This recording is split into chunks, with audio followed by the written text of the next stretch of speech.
बेटे की शादी के कुछ महीने बाद ही माला ने अपने तेवर दिखाने शुरू कर दिए। रोज रोज की कलह से परेशान बेटे बहू ने अलग घर ले लिया, लेकिन 15 दिन के अंदर ही माला को ऐसी खबर मिली जिससे उसके स्वभाव में अचानक परिवर्तन आ गया। खिड़की से बाहर झांक रही माला ने एक अनजान युवक को गेट के सामने मोटरसाइकिल रोकते देखा। रवि, तू यहाँ क्या कर रहा है? सामने के फ्लैट की बालकनी में खड़े अजय ने ऊंची आवाज में मोटरसाइकिल सवार से प्रश्न किया। यार, एक बुरी खबर देने आया हूँ। क्या हुआ है? शर्मा सर का ट्रक से एक्सीडेंट हुआ जिसमें वह मर गए। खिड़की में खड़ी माला अपने पति राजेंद्र के बाजार से घर लौटने का ही इंतजार कर रही थी। रवि के मुंह से यह सब सुनकर उनके दिमाग को जबरदस्त झटका लगा। विधवा हो जाने के एहसास से उनकी चेतना को लकवा मार गया और वह धड़ाम से फर्श पर गिरी और बेहोश हो गईं। छोटे बेटे समीर और बेटी ऋतु के प्रयासों से कुछ देर बाद जब माला को होश आया तो उन दोनों की आंखों से बहते आंसुओं को देखकर उनके मन की पीड़ा लौट आई और वह अपनी बेटी से लिपट कर जोर से रोने लगीं। उसी समय राजेंद्र जी ने कमरे में प्रवेश किया। पति को सही सलामत देखकर माला ने मन ही मन तीव्र खुशी व हैरानी से मिले जुले भाव महसूस किए। फिर पति को सवालिया नजरों से देखने लगी। माला, हम लुट गए, कंगाल हो गए आज संजीव। और इतना कह पत्नी के कंधे पर हाथ रख वह किसी छोटे बच्चे की तरह बिलखने लगे थे।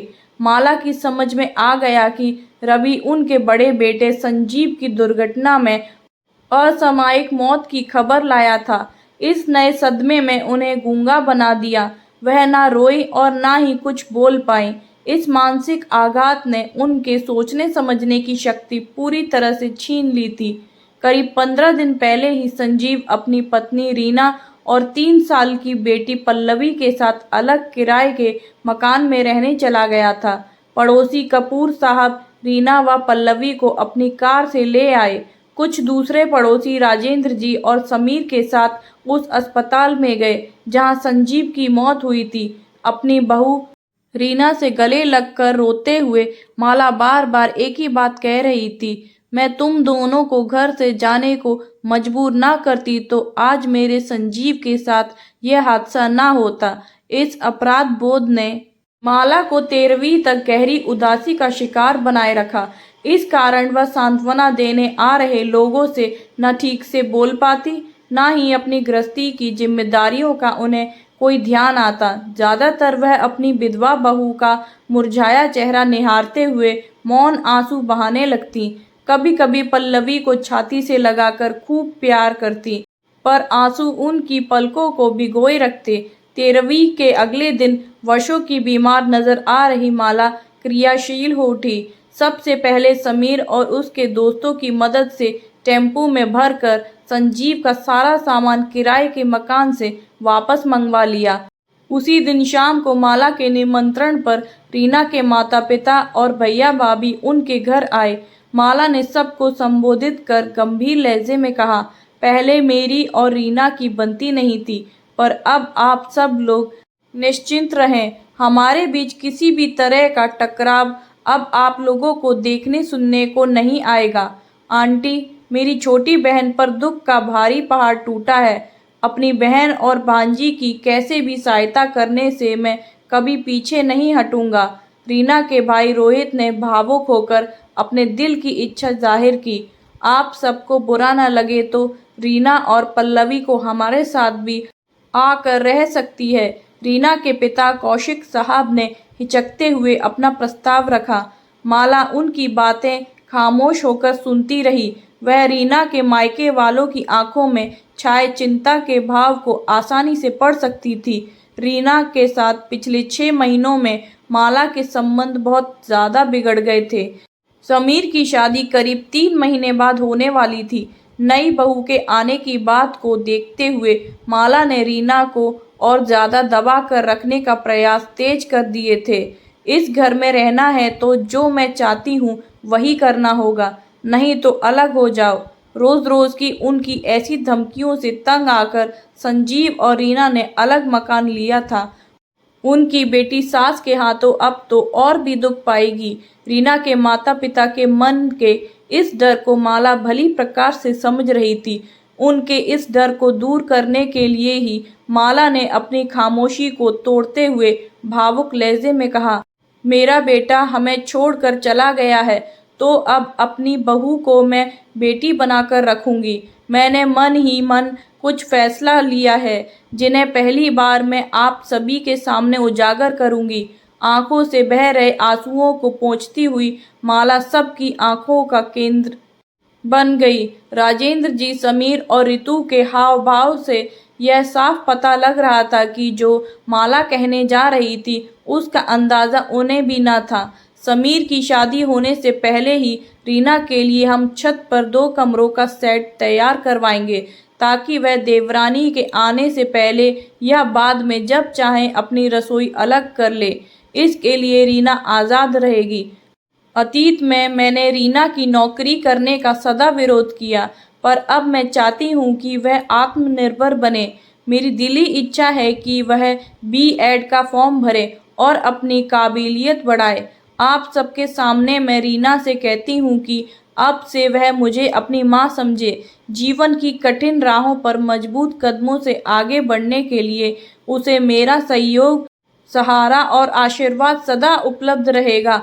माला के स्वभाव में आया बदलाव सबको हैरान कर गया। उनके मुंह से निकले शब्दों में छिपी भावुकता व ईमानदारी सभी के दिलों को छूकर उनकी पलकों में नम कर गई।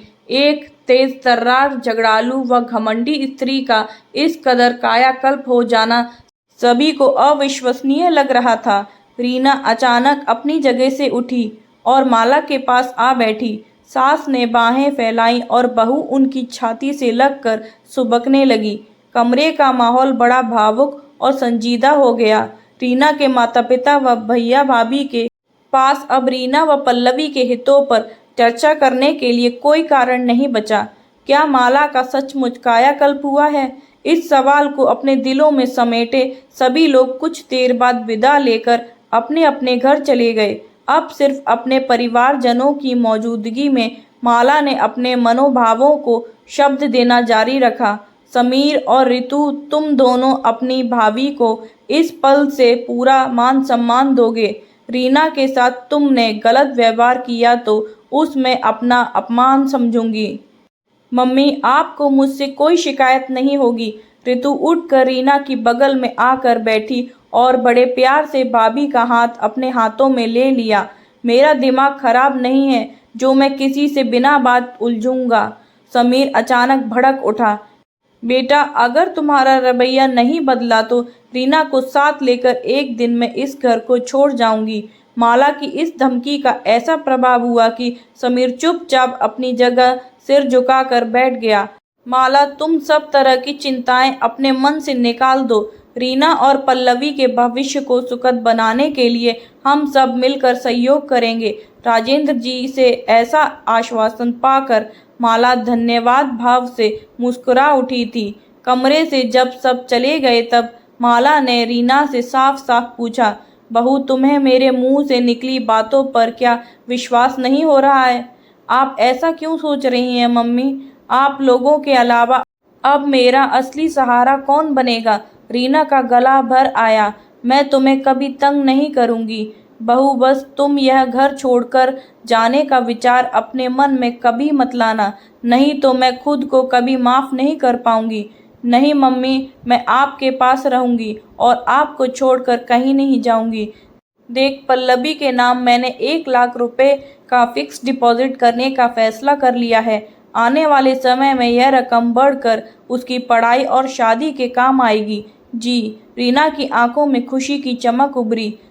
सुनो बहू, एक बात और कहती हूँ मैं। माला की आंखों में फिर से आंसू चमके और गला संगने सा लगा। करीब 4 साल पहले तुमने इस घर में दुल्हन बनकर कदम रखा था और मैं वादा करती हूँ कि उचित समय और उचित लड़का मिलने पर तुम्हें डोली में बिठाकर यहाँ से विदा भी कर दूंगी। ज़रूरत पड़ी तो पल्लवी अपने दादा दादी के पास रहेगी और तुम अपनी नई घर गृहस्थी। बस मम्मी जी, और कुछ मत कहिए आप। रीना ने उनके मुंह पर अपना हाथ रख दिया। मुझे विश्वास हो गया है कि पल्लवी और मैं आप दोनों की छत्र छाया में यहाँ बिल्कुल सुरक्षित हैं।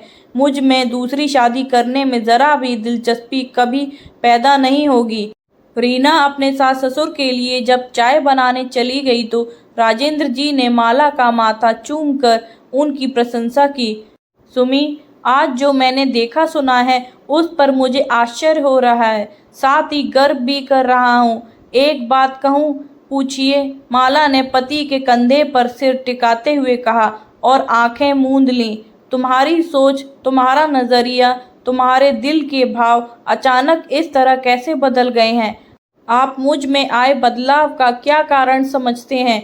आंखें बंद किए किए ही माला बोली, मुझे लगता है संजीव की असमय हुई मौत ने तुम्हें बदला है, पर फिर वैसा ही बदलाव मेरे अंदर क्यों नहीं आया?